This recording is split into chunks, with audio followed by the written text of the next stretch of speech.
Dios les bendiga mucho, amados hermanos y amigos que están sintonizando esta transmisión o reproducción de los estudios que estamos haciendo del libro de los Gálatas. Queremos primeramente agradecerles por sacar de su tiempo para analizar y para considerar estos estudios.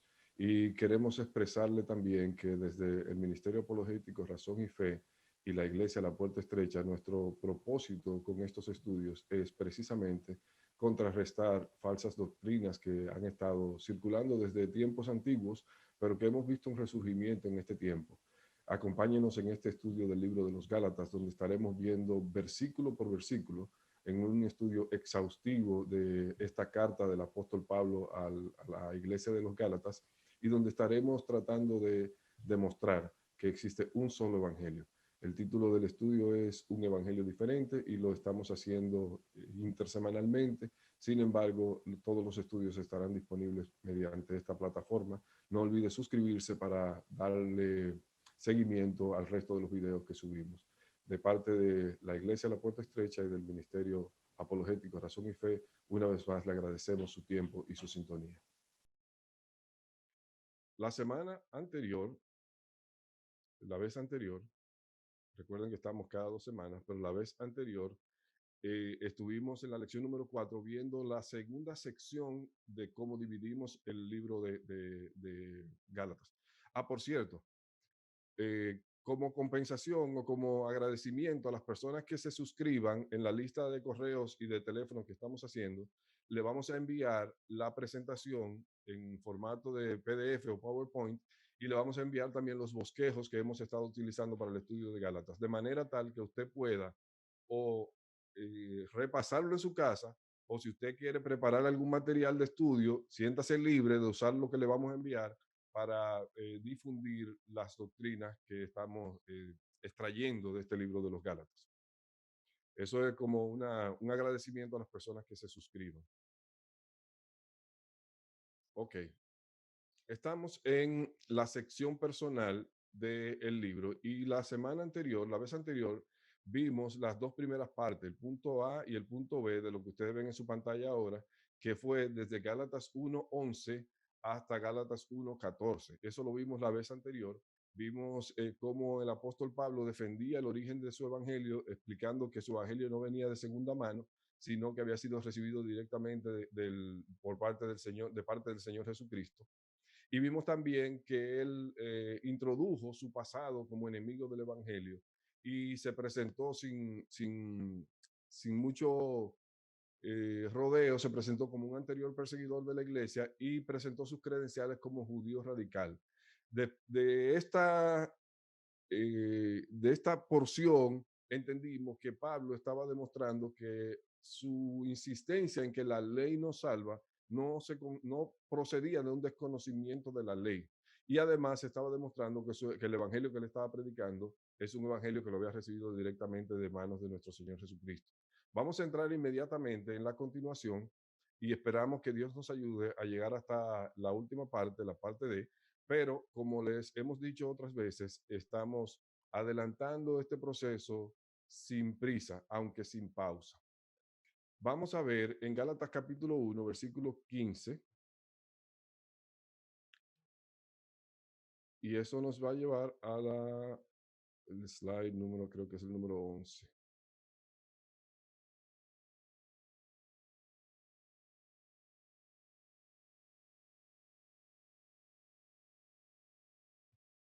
Ok, perfecto. Aquí estamos. En la primera parte del versículo, del capítulo, de la porción que vamos a estudiar, podemos ver cómo el apóstol Pablo está demostrando la independencia de su ministerio. ¿En qué sentido hablamos de independencia?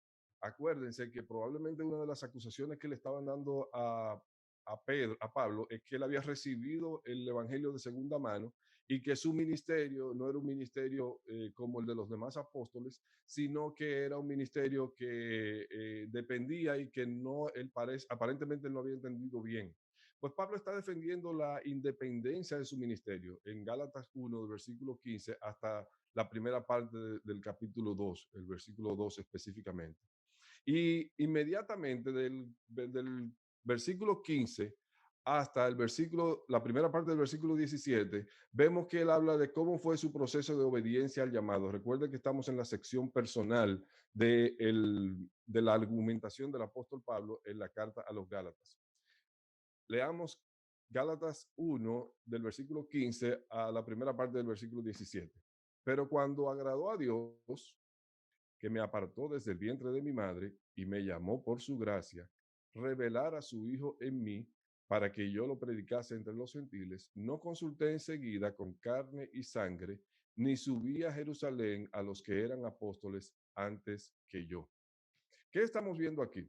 Cuando usted lee el capítulo 9 del libro de los Hechos, usted se va a dar cuenta de que el apóstol Pablo fue un hombre de manos a la obra. Es decir, el apóstol Pablo, tan pronto como recibió el llamado, el apóstol Pablo obedeció a su llamado. Pero para estudiar este versículo, de ahí del versículo 15 en adelante, lo primero que llama nuestra atención es que comienza con un pero. Y cuando usted ve cualquier porción de las escrituras donde usted vea un pero, usted no puede comenzar a estudiarla por ahí. Usted tiene que comenzar a estudiarla por lo menos con el versículo anterior. Porque un pero es la indicación de que viene a tratarse una idea diferente a la idea anterior. Así que, ¿qué les parece si revisamos lo que dice el versículo 14? Vamos a ver qué era lo que decía el versículo 14. Gálatas 1:14 dice, y en el judaísmo aventajaba a muchos de mis contemporáneos en mi nación, siendo mucho más celoso de las tradiciones de mis padres. El apóstol Pablo está hablando de su obediencia al judaísmo, está hablando de su fidelidad al judaísmo, y entonces hace una pausa para hacer un pero. ¿Qué quiere decir eso? Quiere decir que lo próximo que el apóstol Pablo nos va a decir es una idea contraria a lo que a lo que viene diciendo. Está diciéndonos que él fue un buen seguidor del judaísmo, que él fue un buen discípulo del judaísmo. Pero, ¿qué pasó? Cuando agradó a Dios, ¿qué es lo que me está diciendo esto? Que el camino de salvación, él no lo pudo encontrar en el judaísmo, sino que para poder encontrar la salvación, tuvo Dios que intervenir y sacarlo del camino del judaísmo. Oh, qué interesante. Este pero es significativo porque indica un cambio de rumbo. O sea, la salvación a la que el apóstol Pablo va a referirse ahora no fue una consecuencia de su conocimiento y de su profundidad en el judaísmo, ni de su conocimiento de la ley y la obediencia a la ley, porque él dice, yo era más que muchos. Sin embargo, para yo llegar a tener la salvación de la que ahora disfruto, tuvo que haber un pero. ¿Cuál es el pero? Que cuando agradó a Dios, que lo había apartado del vientre de su madre, lo llamó. Oh, o sea que el cambio de conducta experimentado por el apóstol Pablo ocurrió en el momento en que Dios intervino en su vida como una manifestación pura y simple de su gracia. Oiga como dice ahí, pero cuando agradó a Dios, ¿cuándo fue? Cuando a Dios le agradó. En otras palabras, fue por la gracia de Dios. Y si acaso quedaba alguna duda, dice el resto del versículo que me llamó por su gracia. El apóstol Pablo estaba muy consciente de que el camino de obediencia a la ley no terminaba en salvación. Y esa es una de las cosas en las que nosotros queremos enfatizar. Lo vamos a ver más en detalle más adelante, pero una de las cosas que queremos enfatizar es que no es posible, mediante la obediencia a la ley, terminar en salvación de su alma. Porque si así fuera, entonces, como dice el mismo apóstol Pablo, en vano murió Cristo. Si los hombres pudiesen por su voluntad y mediante sus obras alcanzar la salvación, entonces, ¿qué sentido tenía que se enviara a morir a un Salvador? Ok, varón, pero eso que usted me está diciendo es un poco radical. Oh, sí, es muy radical. Mira lo que dice el apóstol Pablo, dice que la revelación de Jesucristo fue la que lo salvó y la que lo habilitó para el ministerio a los gentiles. A mí me llama mucho la atención que Pablo parece casi no hacer diferencia entre el llamado a la salvación y el llamado a la misión. Fíjese que él ahí en el mismo versículo parece mezclar una cosa con la otra. Dice, me apartó desde el vientre de mi madre. ¿Para qué? Para salvación. Me llamó por su gracia, revelar a su Hijo en mí, esa es la salvación. El Señor Jesucristo dijo, y esta es la vida eterna, que te conozcan a ti y a Jesucristo a quien tú has enviado. En eso consiste la vida eterna. E inmediatamente dice, en el mismo versículo 16, dice, para que yo le predicase entre los gentiles. O sea, me llamó mucho la atención esto porque a veces nosotros como creyentes, y me perdona que tome unos minutos para esta aplicación, este es un estudio exegético, quiere decir que no es un estudio devocional. No hacemos el estudio con la intención de aplicarlo a la cotidianidad de nuestra vida. Lo hacemos el estudio para encontrar qué dice la Biblia con relación a el mensaje original que el apóstol Pablo quería transmitir a lo que le estaban escuchando. Pero de vez en cuando hacemos alguna aplicación que consideramos importante. Y en este momento yo quiero tomar en cuenta esto que está diciendo el apóstol Pablo para referirme a la pregunta que hacen muchos creyentes en muchas ocasiones. Hermano, yo no sé cuál es mi ministerio. Hermano, yo no sé cuál es mi llamado. Pero fíjese que para el apóstol Pablo el llamado a la salvación es un llamado a la predicación. Parece como si para él fuera la misma cosa y de hecho es la misma cosa. ¿Usted no se ha preguntado alguna vez por qué cuando el Señor lo salvó, no se lo llevó a usted de esta tierra para el cielo? Porque mientras usted esté en esta tierra, usted sí corre riesgo usted sabe, de cometer cuantas atrocidades se puedan cometer. ¿Por qué el Señor no se lo llevó para el cielo? No se lo llevó para el cielo porque la razón de ser de la iglesia en la tierra es cumplir con una misión. ¿Y cuál es esa misión? Predicar el Evangelio. Para el apóstol Pablo, el llamado es uno solo. Es un llamado a la salvación y es un llamado a la misión. Ok. eh, Aclarado esto, vemos que Pablo deja implícito que así como él fue salvo por gracia y no por la ley, entonces los gentiles tampoco necesitan la ley para ser salvos. Entienda el razonamiento. Pablo dice, ven acá, en mi tiempo, cuando yo practicaba el judaísmo, no había ninguno más adelantado que yo, y sin embargo, Dios interrumpió ese camino para presentarme a Jesucristo para que yo fuera salvo. Entonces el apóstol Pablo dice, pero si eso era yo, que podía decir que tenía méritos acumulados en la ley, que necesité la gracia para ser salvo, entonces él hace un razonamiento inverso y dice, pues los gentiles que no tienen la ley no necesitan la ley para ser salvos. La gracia es suficiente porque a mí la ley no me sirvió para salvación. No sé si usted me sigue hasta aquí o el razonamiento es demasiado confuso, pero si es así, después usted le da replay al video y vuelve y lo calcula para que nosotros podamos seguir avanzando. Pero el punto aquí es que el apóstol Pablo está poniéndose a sí mismo como ejemplo de que si él necesitó la gracia para ser salvo, a pesar de que tenía, según el concepto judío, méritos acumulados en la ley, entonces de esa misma manera los creyentes gentiles pueden ser salvos mediante la gracia aparte de la ley. Oh, qué interesante. Algo más que podemos ver aquí. Y es que Pablo comenzó a predicar el Evangelio sin consultar previamente con ningún ser humano. Dice ahí la segunda parte del versículo 16. No consulté enseguida con carne y sangre, ni subí a Jerusalén a los que eran apóstoles antes que yo. Oh, vamos a ver, para fines de ilustración, vamos a ver lo que dice el evangelista Lucas en el libro de Hechos, capítulo 9, versículo 17 al 20, relatándonos cómo fue esta obediencia al llamado del apóstol Pablo, si realmente él comenzó a predicar, él esperó a estar junto con los apóstoles para que le enseñaran el evangelio, o él comenzó a predicar de una vez. Dice ahí, Hechos capítulo 9, versículo 17 en adelante. Así que Ananías fue y encontró a Saulo, puso sus manos sobre él y dijo, hermano Saulo, el Señor Jesús, quien se te apareció en el camino, me ha enviado para que recobres la vista y seas lleno del Espíritu Santo. Al instante, algo como escamas cayó de los ojos de Saulo y recobró la vista. Luego se levantó y fue bautizado.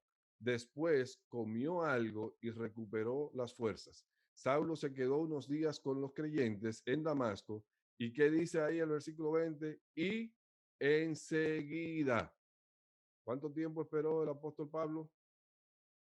Dice ahí, enseguida comenzó a predicar acerca de Jesús en las sinagogas diciendo que Él es verdaderamente el Hijo de Dios. O sea, esto es una confirmación de lo que el apóstol Pablo nos está diciendo aquí en los versículos, en el versículo 16 y 17, de que Él no salió a buscar consulta con los ancianos y con los líderes de la iglesia en Jerusalén antes de salir a predicar. Oh, qué bien. Entonces, Pablo, tú me dices a mí que tú no saliste a buscar aprobación para tu mensaje, pero ni siquiera con los apóstoles. O sea, está bien, tú no fuiste a Jerusalén, pero no se juntaron por ahí. No, él dice, no consulté enseguida con carne y sangre. En otras palabras, él salió a enseñar el evangelio tal como lo había recibido de parte de Jesucristo, o sea, puro.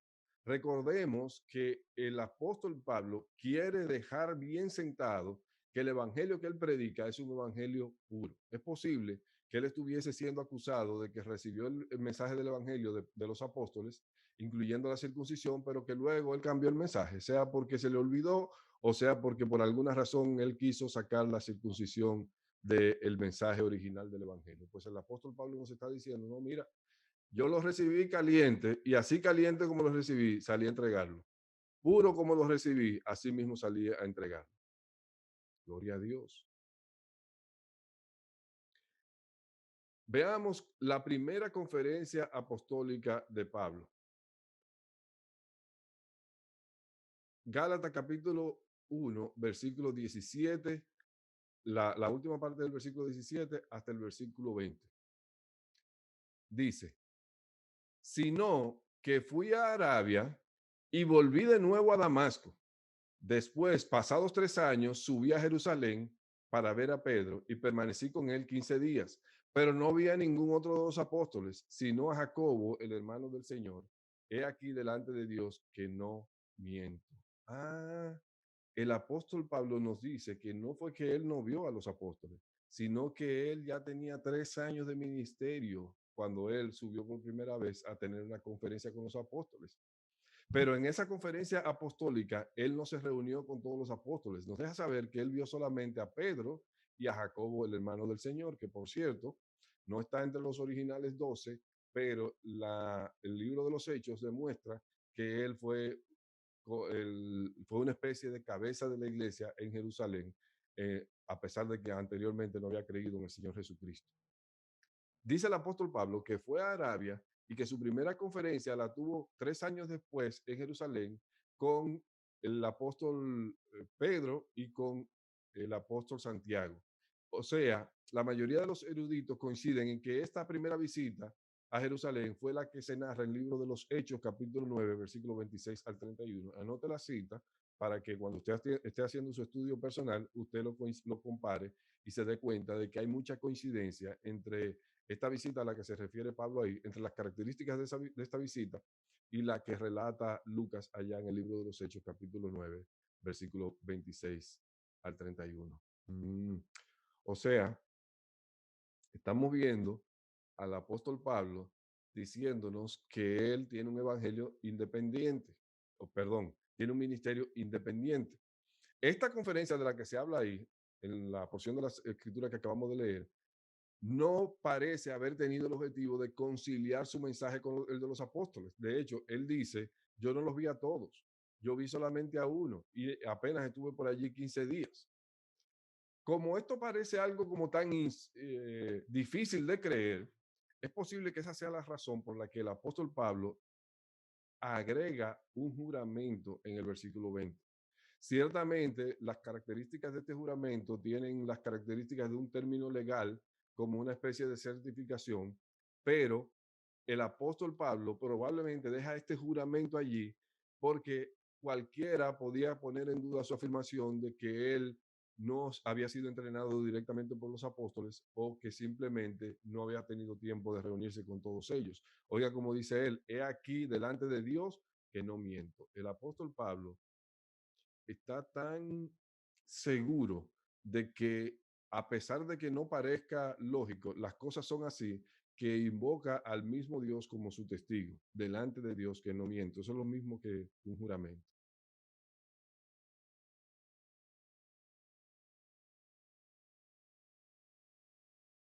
A partir del versículo 21 al 24, en esta sección personal, el apóstol Pablo nos habla de esa fama que él tenía entre las iglesias y podríamos llamarle a esto un insólito prestigio entre las iglesias. Vamos a leerlo. Gálatas 1, 21 al 24. Después, ¿después de qué? Después de haber tenido ese encuentro en Jerusalén, se fue a las regiones de Siria y de Cilicia y no era conocido de vista de las iglesias de Judea, que eran en Cristo. Solamente oían decir, aquel que en otro tiempo nos perseguía, ahora predica la fe que en otro tiempo asolaba, y por tanto le traían gloria a Dios.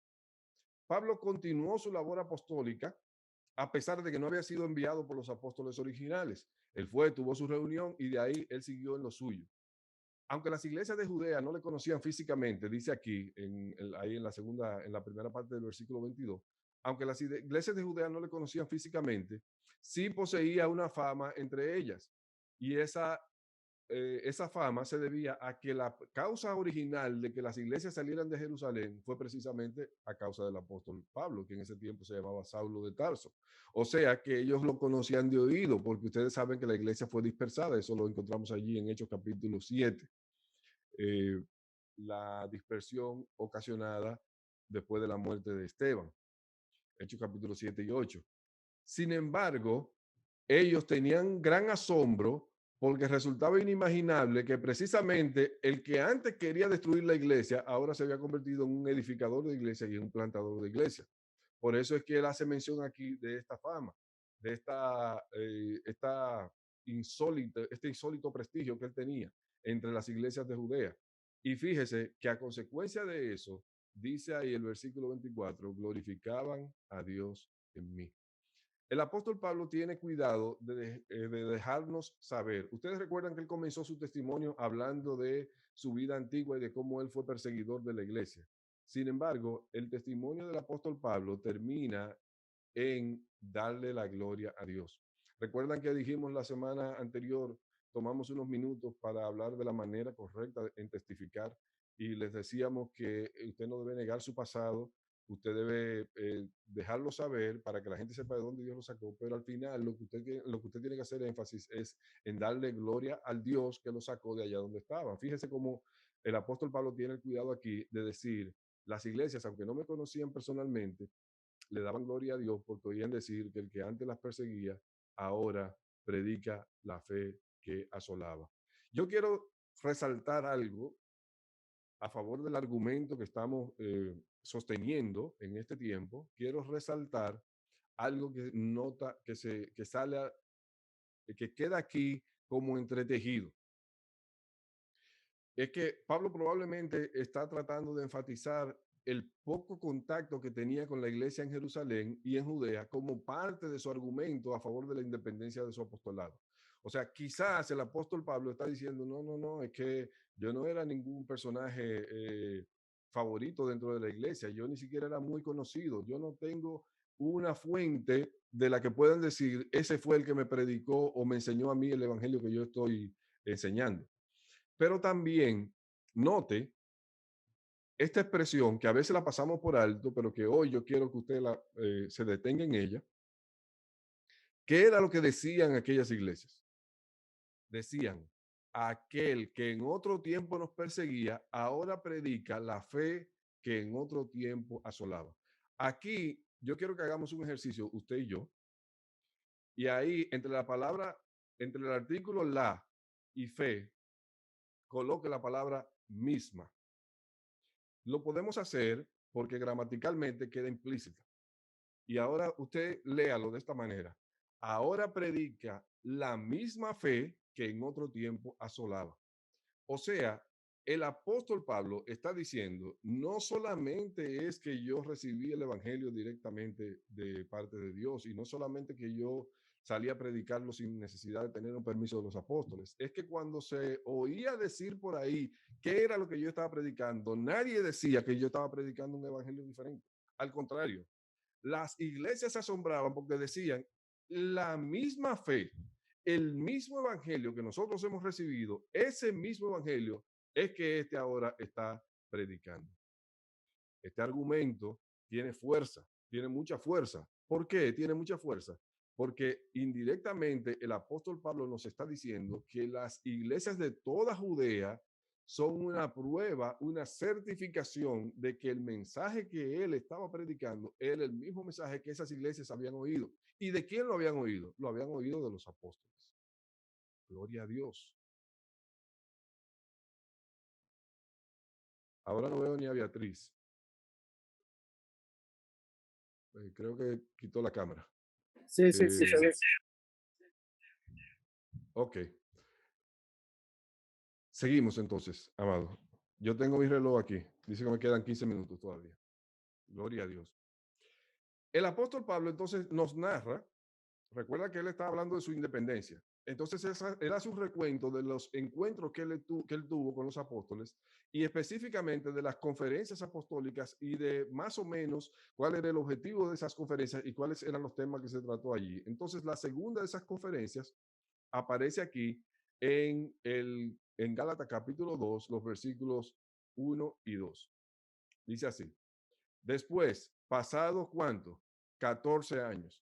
Los eruditos no se han puesto de acuerdo si estos 14 años se comienzan a contar desde el momento de su conversión o del momento de aquellos 3 años.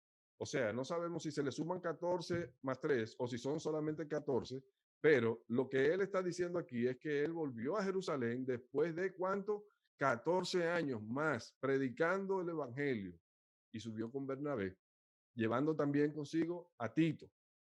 Pero subí según una revelación y para no correr o haber corrido en vano, expuse en privado a los que tenían cierta reputación el evangelio que predico, en cierta reputación les expuse el evangelio que predico entre los gentiles. Fíjese que esta es la primera vez, 14 o 17 años después de haber estado predicando el evangelio, esta es la primera vez que el apóstol Pablo, guiado por el Espíritu, va a Jerusalén a conciliar el evangelio que él estaba predicando con los apóstoles originales.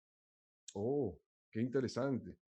Y allí habían pasado entre 14 y 17 años, pero algunos de los eruditos estiman que en algún momento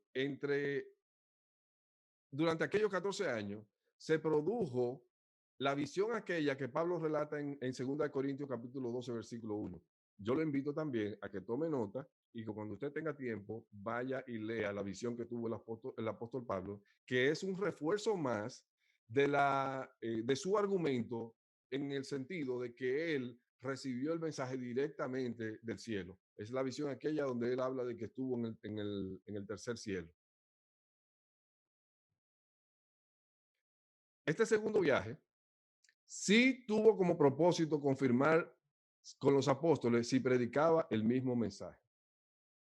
Mire que dice ahí a partir en el versículo 2, en la segunda parte, y para no correr o haber corrido en vano, expuse en privado a los que tenían cierta reputación el evangelio que predico entre los gentiles. Quiero compartir con ustedes algo que me voló el cerebro de esta porción de las escrituras.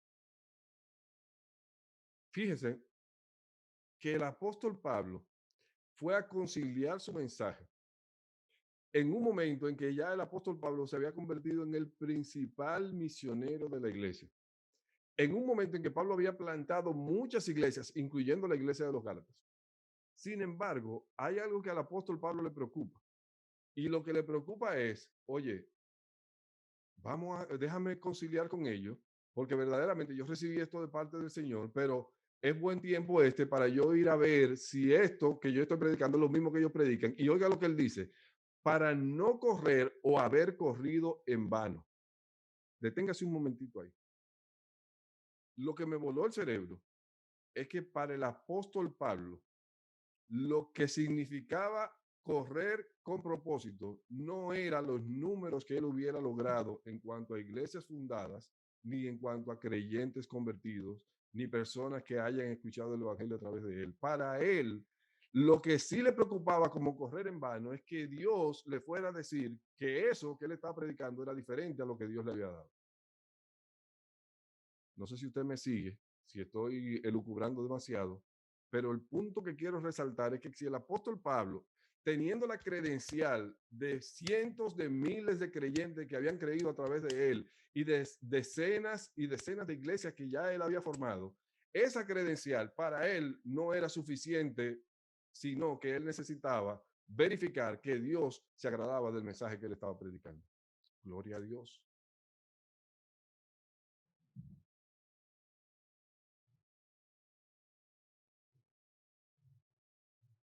En esta segunda visita apostólica hay dos cosas que quiero resaltar. Bueno, dos, son tres, pero aquí vamos a poner dos en esta slide. Algunos eruditos afirman que este viaje del que el apóstol Pablo habla ahí en Gálatas capítulo 2, versículo 1 y 2, algunos eruditos afirman que este viaje a Jerusalén es el mismo que se relata en Hechos 15, correspondiente al primer concilio en Jerusalén. De ser así, esto reforzaría el argumento de Pablo sobre la independencia de su ministerio con dos pruebas adicionales. Primero, esta conferencia se produjo después de la fundación de las iglesias de Galacia, o sea, Pablo estaba argumentando que el evangelio que él predicó en Galacia no estuvo influenciado por la enseñanza de los primeros apóstoles. Era un evangelio que él había recibido puro y que no tenía posibilidad de haber sido contaminado ni siquiera por lo que hubiese sido enseñado por los apóstoles. Y segundo, que la posición de Pablo contra los judaizantes ya estaba bien definida, porque si eso es en caso de que este sea el mismo encuentro de Hechos 15. Ustedes recuerdan que cuando ellos fueron, Pablo y Bernabé defendieron fehacientemente la doctrina de que los gentiles no necesitan. Pero hay algo más.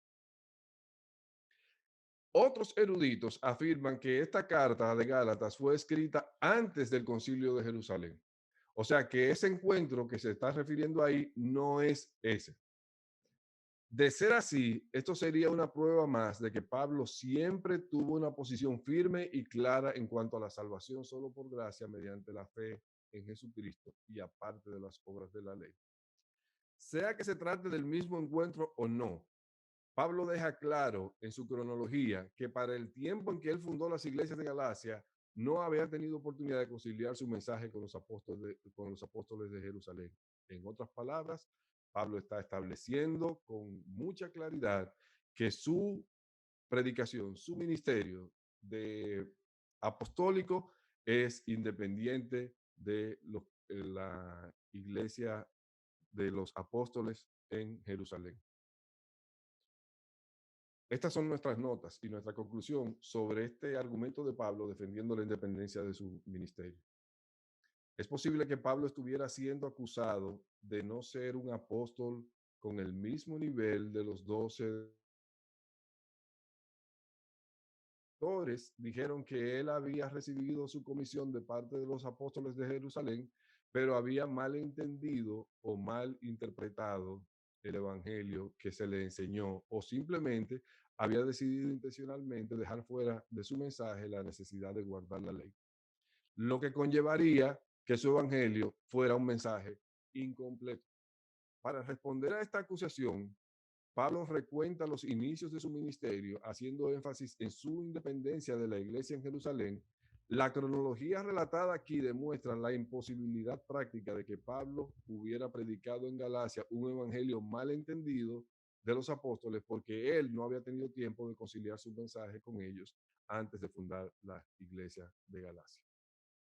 Nos queda claro aquí entonces, mis hermanos, que Pablo está utilizando su conexión directa con Dios como un argumento a favor de que su mensaje no ha sido contaminado. Nos quedan 7 minutos. La pureza de su evangelio. En Gálatas capítulo 2, versículo 3 al 14, ya que el apóstol Pablo nos ha hablado acerca de la independencia de su ministerio, viene a hablarnos acerca de la pureza del evangelio que él predica.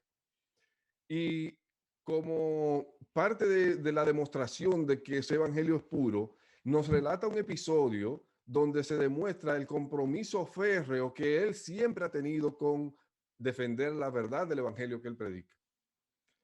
Gálatas 2, versículos 3, perdón, perfecto, sí. Gálatas 2, versículos 3 y 4 dice, mas ni aun Tito, que estaba conmigo, con todo y ser griego, fue obligado a circuncidarse. Y esto a pesar de los falsos hermanos introducidos a escondida, que entraban para espiar nuestra libertad que tenemos en Cristo Jesús para reducirnos a esclavitud. Este encuentro, el encuentro que acabamos de referir, que se veía ya en Gálatas capítulo 2, versículo 1 y 2, en ese encuentro, recuerden que Pablo dijo que se presentó allí con Tito. ¿Quién es Tito? Tito es el mismo personaje que ha dirigida una de las cartas pastorales del apóstol Pablo, y Tito era griego. Es decir, Tito no era judío puro, por lo menos. Era de padre griego, como dice el apóstol Pablo. Tito acompañó a Pablo en este viaje y es posible que Pablo lo haya llevado como una muestra viva de que sin pasar por la circuncisión se podía ser salvo. Y para que nosotros sepamos que eso es así, él nos dice que cuando él lo llevó al encuentro con los apóstoles no forzaron a Tito a circuncidarse. Dice, más ni a un Tito que estaba conmigo, con todo y ser griego, fue obligado a circuncidarse. O sea, Tito es una prueba viviente de que los apóstoles tampoco estaban insistiendo en la circuncisión como parte de la salvación. Oh, gloria a Dios. El apóstol Pablo nos dice además que hubo un grupo que sí entró a espiar para ver el comportamiento, los hábitos que estaban llevando Pablo y su comitiva. Recuerda que era Pablo, Bernabé, Tito y algunos otros hermanos. El comportamiento que estaban llevando para poderlo acusar. Esto no es nada raro porque el Señor Jesucristo sufrió eso en muchas ocasiones. Pero esto es lo que quiero que usted se lleve en la mente para que lo retomemos la semana próxima. Lo que quiero que usted se lleve en la mente es con qué título el apóstol Pablo se refiere a los que estaban haciendo aquella labor de espía. ¿Cómo él le llama? Le llama falsos hermanos. A pesar de los falsos hermanos introducidos a escondidas. Oiga una cosa, hermano. Los que estaban la semana anterior, la vez anterior, recuerdan que les pedí que tomaran en cuenta en el momento en que el apóstol Pablo, allá en el versículo 14, si mal no recuerdo, decía, os hago saber, hermanos. ¿Por qué le pedí que lo tomaran en cuenta? Porque el apóstol Pablo hace una diferencia, una distinción clara entre las personas que están confundidas y los que los están confundiendo. Las personas que están confundidas, el apóstol Pablo les llama hermanos y a ellos le está escribiendo la carta. Por eso le dice, os hago saber, hermanos. Pero aquellos que los están confundiendo, que son los mismos que estaban tratando de espiar a Pablo en Jerusalén, el apóstol Pablo le llama falsos hermanos. Y yo quiero dejarlo a usted con esto por el día de hoy. Tenga en cuenta, hermano, que aquellos hermanos nuestros que han sido confundidos por las doctrinas judaizantes y se han ido por ahí, no son nuestros enemigos. No son nuestros enemigos, son nuestros hermanos, solamente que están confundidos. Si usted quiere referirse a ellos, refiérase a ellos como hermanos. Ahora, no todo el que dice Señor, Señor, como el versículo que leía a los hermanos esta mañana, no todo el que dice Señor, Señor entrará en el reino de los cielos. Dentro de la congregación también hay falsos hermanos. El apóstol Pablo hace una distinción clara y lo que quisiera es que nosotros lo tengamos presente todo el tiempo. Hermano, nuestro propósito no es que los hermanos que se han ido por ahí siguiendo doctrinas judaizantes piensen que nosotros somos sus enemigos o que crean que nosotros no les amamos. Nuestro propósito es que sepamos que la verdad está siendo torcida por falsos hermanos, y contra esos es nuestra predicación y nuestra lucha. Vamos a dejarlo hasta ahí, Gerald, para que podamos dar un anuncio adicional que quiere dar Luis, y para que los hermanos no se nos vayan a dispersar, porque vamos a entrar, prácticamente estamos entrando en otro terreno, y es ya no hablando de el testimonio personal de Pablo, sino de su defensa de la verdad del Evangelio. Muchísimas gracias, amados hermanos, gracias por su tiempo, y gracias por la oportunidad, y gracias por la fidelidad. Vemos que son muchos los hermanos que semana tras semana se conectan con nosotros. Dios les bendiga, Dios les guarde, y hasta la próxima ocasión. Gracias por su tiempo y sintonía. Para obtener más recursos como este, suscríbase a nuestro canal y síganos en las redes sociales. Le esperamos en nuestra próxima sección de estudios bíblicos. Dios le bendiga.